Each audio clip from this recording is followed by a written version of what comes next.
नमस्कार, स्वागत है आपके अपने YouTube चैनल सामान्य ज्ञान की गंगा पर। चलिए बिना देरी किए वीडियो को शुरू करते हैं। दोस्तों, हम फिर हाजिर हैं एक नई वीडियो में एक नई कहानी के साथ। कहानी बहुत ही रोचक है और इस कहानी के माध्यम से आप बहुत कुछ सीखने वाले हैं, तो आप वीडियो पर अंत तक बने रहे। ये बात उन दिनों की है जब बुद्ध मरवन में अपना समय व्यतीत कर रहे थे। इस समय तक बुद्ध की प्रसिद्धि दूर दूर तक फैल चुकी थी। बहुत दूर दूर से लोग अपनी चिंताओं और परेशानियों का समाधान खोजने के लिए पास आते थे। ऐसे ही एक दिन जब बुद्ध मरवन में अपने शिष्यों को प्रवचन दे रहे थे, तो एक अधेड़ उम्र का व्यक्ति अपने 21 वर्ष के पुत्र को अपने साथ लिए बुद्ध की तरफ चला आ रहा था। जब यह प्रवचन स्थल के पास पहुंच गए, तो बुद्ध ने एक नजर उन पर डाली और इशारे से बैठने के लिए कहा। जब प्रवचन समाप्त हो गया और सभी लोग वहां से चले गए, तो बुद्ध ने उस व्यक्ति को अपने पास बुलाया और बैठने के लिए कहा। वहां चारों तरफ हरियाली छाई हुई थी। मौसम बहुत सुहाना था और तरह तरह के पक्षियों की आवाजें गूंज रही थी। ऐसा नजारा देखकर उस व्यक्ति को अंदर से असीम शांति महसूस हो रही थी। इसके बाद बुद्ध ने उस व्यक्ति से आने का कारण पूछा, तो इस पर व्यक्ति ने कहा, यह तथागत, मैं 2 दिन की लंबी यात्रा करके अपने पुत्र को आपसे मिलवाने लाया हूँ। ये मेरा इकलौता पुत्र है और ये हर समय थका थका रहता है। ऐसा लगता है जैसे इसके अंदर कोई जान ही नहीं है, कोई प्राणी नहीं है। इसका स्वभाव भी काफी चिड़चिड़ा हो गया है। अगर हम इससे कुछ भी कहते हैं तो यह हमारी छोटी छोटी बातों पर गुस्सा हो जाता है। इसके देखने की क्षमता भी उम्र से पहले ही कमजोर हो गई है और इसके बाल भी सफेद पड़ने लगे हैं। इतनी कम उम्र में इतनी बड़ी उम्र का लगना मुझे तो कुछ समझ नहीं आ रहा। मैं अपने पुत्र के स्वास्थ्य को लेकर बहुत चिंतित हूँ। जब मैं अपने पुत्र को वैद्य जी के पास लेकर गया, तो उन्होंने कुछ औषधि दी और कहा, अपने पुत्र को तनाव कम लेने के लिए कहो। वो अपने दिमाग में बहुत अधिक तनाव लेता है, इसलिए उसकी ऐसी हालत हो गई है। लेकिन मुझे उनके बहुत समझाने के बाद भी तनाव का मतलब समझ नहीं आया। मुझे नहीं पता कि तनाव होता क्या है, यह किन कारणों से आता है और उसे कैसे अपने पुत्र के दिमाग से निकालूं, लेकिन मुझे सबसे पहले तो ये समझना है कि तनाव होता क्या है। इसीलिए तथागत मैं आपके पास आया हूँ। कृपया आप मेरी समस्या का समाधान कीजिए। यह सुन बुद्ध उसके पुत्र को बड़े ध्यान से देखते हैं, उसके चेहरे को देखते हैं, उसकी आंखों को देखते हैं और फिर उसके हाथों की नब्ज को भी देखते हैं। यह सारी विधि करने के पश्चात बुद्ध उस व्यक्ति से कहते हैं, तनाव लेना तो कोई नहीं चाहता, लेकिन फिर भी यह तनाव लोगों के दिमाग को दीमक की तरह पकड़ लेता है और व्यक्ति जान भी नहीं पाता कि वह तनाव में जी रहा है। लेकिन अगर व्यक्ति तनाव के कारणों को अच्छे से समझ लेता है और तनाव के बारे में कोई ऐसा पैमाना बना लेता है जिससे वह जान सके कि वह कितने तनाव में है, तो वह इस समस्या का समाधान भी खोज सकता है। सबसे पहले तो तुम ये समझो कि तनाव होता क्या है। जब भी कोई व्यक्ति कोई काम कर रहा होता है, लेकिन उसका मन कहीं दूर भटक रहा होता है, कल्पनाओं में होता है, तो उसके शरीर और मन के बीच एक दूरी पैदा हो जाती है।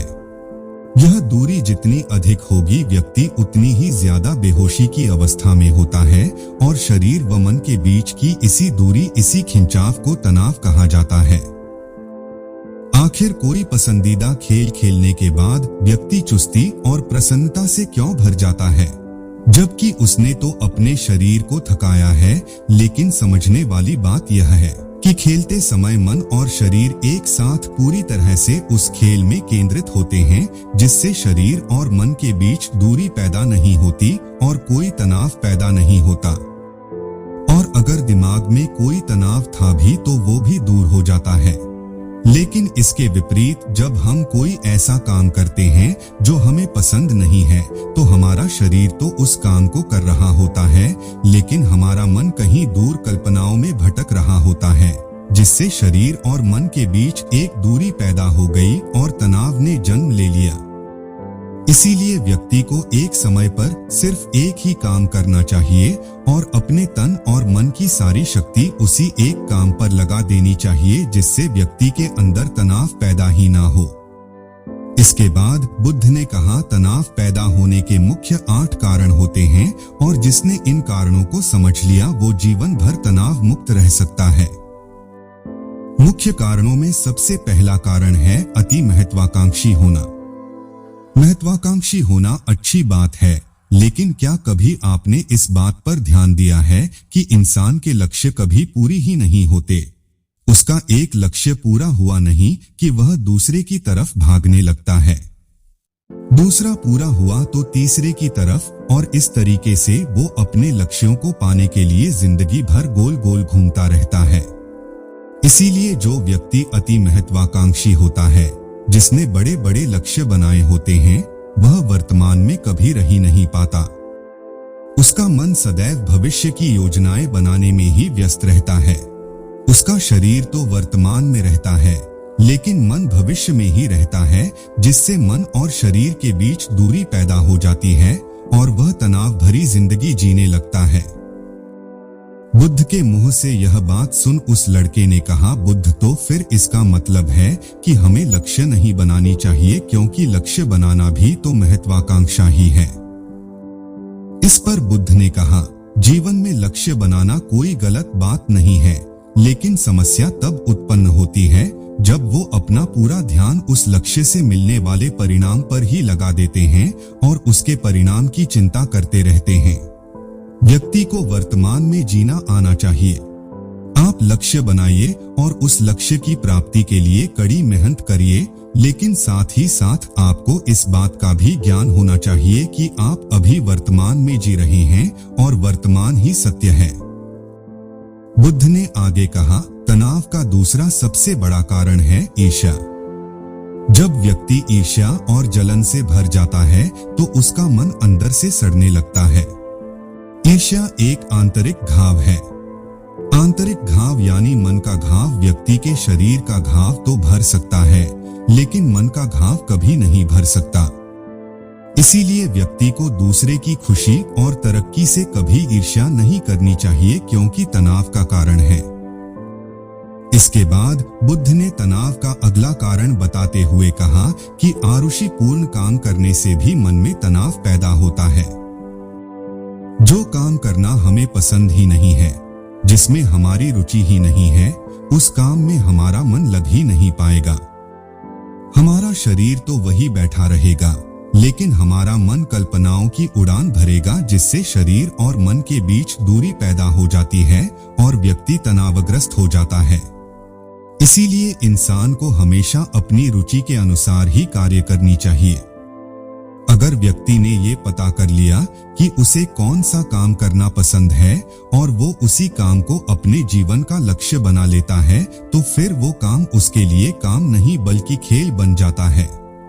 फिर बुद्ध ने कहा, तनाव का चौथा कारण होता है किसी दूसरे से अच्छा रखना। बुद्ध ने उस व्यक्ति की ओर इशारा करते हुए कहा, एक पिता होने के नाते तुम्हारी अपने पुत्र से बहुत सी अपेक्षाएं होंगी कि तुम्हारा पुत्र एक बहुत ही कामयाब इंसान बने, तुम्हारा नाम रोशन करे, जैसा तुम चाहते हो उस तरह का जीवन जिए, तुम्हारी हर बात मानी। लेकिन क्या आज तक कभी किसी की सारी अपेक्षाएं पूरी हुई है? जब भी कोई व्यक्ति किसी दूसरे से कोई अपेक्षा रखने लगता है तो वो अनजाने में अपने लिए तनाव पैदा करने लगता है। जरा सोचो कि अगर तुम्हारा बेटा तुम्हारे अनुसार काम नहीं कर रहा और वो नहीं बन पा रहा जो तुम उसे बनाना चाहते हो, तो निश्चित रूप से तुम्हारे दिमाग को तनाव पकड़ लेगा। तुम तनाव से भरा जीवन जीना शुरू कर दोगे और इस तनाव के बस में आकर तुम ऐसा व्यवहार करोगे, ऐसी बातें करोगे कि तुम्हारा अपने पुत्र के साथ संबंध और भी खराब होता चला जाएगा। इसीलिए व्यक्ति को जितना हो सके उतनी कम अपेक्षाएं दूसरों से रखनी चाहिए, और अगर पूरी तरह से तनाव मुक्त रहना है तो दूसरों से अपेक्षा रखना ही बंद कर दो। इसके बाद बुद्ध ने कहा कि शारीरिक कष्ट भी इंसान के तनाव का एक कारण होता है।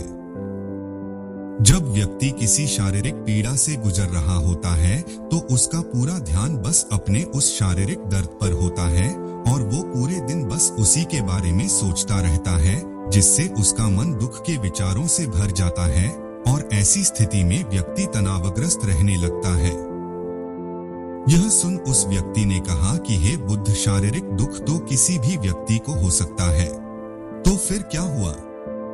व्यक्ति जीवन भर तनाव में ही जिएगा? इसका जवाब देते हुए बुद्ध ने कहा कि इंसान को ये बात समझनी चाहिए कि हमारा जीवन दुखों का आधार है।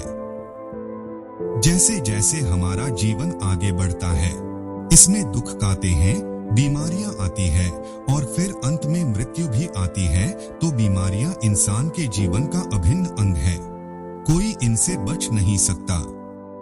बस किसी किसी के जीवन में ये समय से पहले आ जाती है तो किसी के बाद में, पर आती सबको है। जब इंसान का मन इस बात को अच्छे से समझ लेगा तो फिर वह अपनी बीमारी के बारे में सोच सोचकर ज्यादा तनाव नहीं लेगा, क्योंकि यह हमारे जीवन का अभिन्न हिस्सा है और इसके लिए व्यक्ति को शारीरिक रूप से भी अभ्यास करते रहना चाहिए। अपने जीवन में व्यायाम और स्वस्थ जीवन शैली को भी जगह देनी चाहिए ताकि उसका शरीर लंबे समय तक निरोगी रहकर सही से काम कर सके।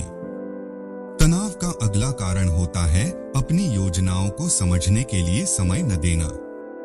कुछ लोगों के दिमाग में कोई विचार आया नहीं है कि वो बिना सोचे समझे उस पर काम करना शुरू कर देते हैं और जब उस काम में उन्हें असफलता मिलती है तो वह तनाव से भर जाते हैं, क्योंकि उन्होंने उस काम को शुरू करने से पहले उसके बारे में पूरी जानकारी इकट्ठा नहीं की थी।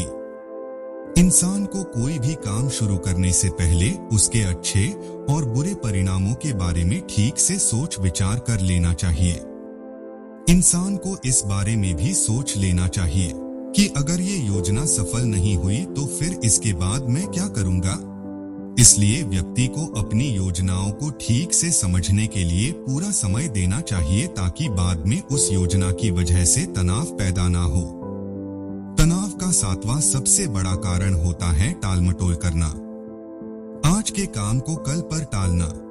आप लोगों ने ये कहावत तो सुनी होगी कि आलसी इंसान के शरीर का सबसे बड़ा शत्रु है। इंसान आलस्य की वजह से आज के काम को कल के लिए टाल देता है और फिर काम को टालना उसकी आदत बन जाती है। काम को कल पर टालने वाले व्यक्ति का काम कभी भी समय पर पूरा नहीं हो पाता और अगर किसी तरह से पूरा हो भी जाता है तो वह उतना अच्छा नहीं हो पाता जितना अच्छा उसे किया जा सकता था। और फिर यह बात व्यक्ति के अंदर तनाव पैदा करती है। लेकिन काम को टालना या काम को एकदम अंत समय पर करना एक आदत है।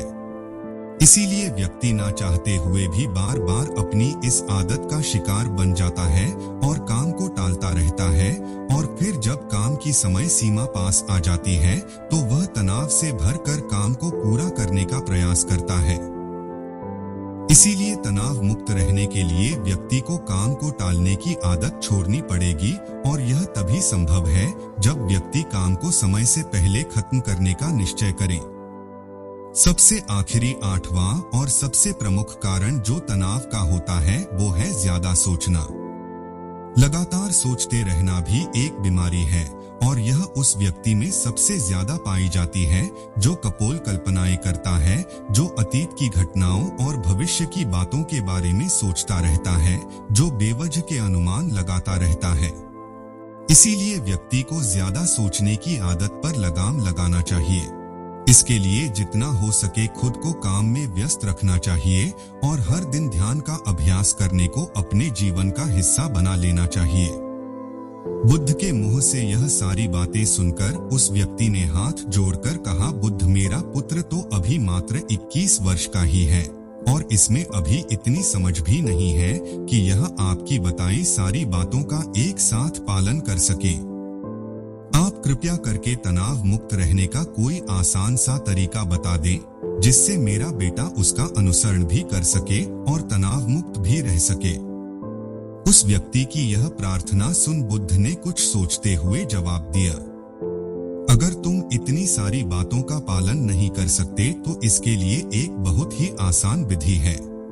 तुम एक बार में एक काम को करने पर ध्यान लगाओ कि काम कर रहे हो।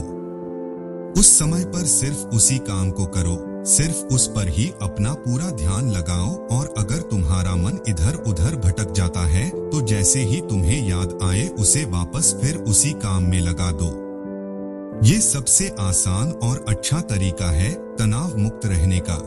जब तुम भोजन करो तो उस समय सिर्फ भोजन ही करो, उसके पूरे स्वाद का आनंद लो, उसे अनुभव करो। जब चलो तो अपना पूरा ध्यान सिर्फ चलने पर लगा दो। इससे तुम्हारा मन और तुम्हारा शरीर दोनों एक जगह पर केंद्रित रहेंगे। दोनों के बीच दूरी पैदा नहीं होगी, जो कि तनाव का मुख्य कारण होती है।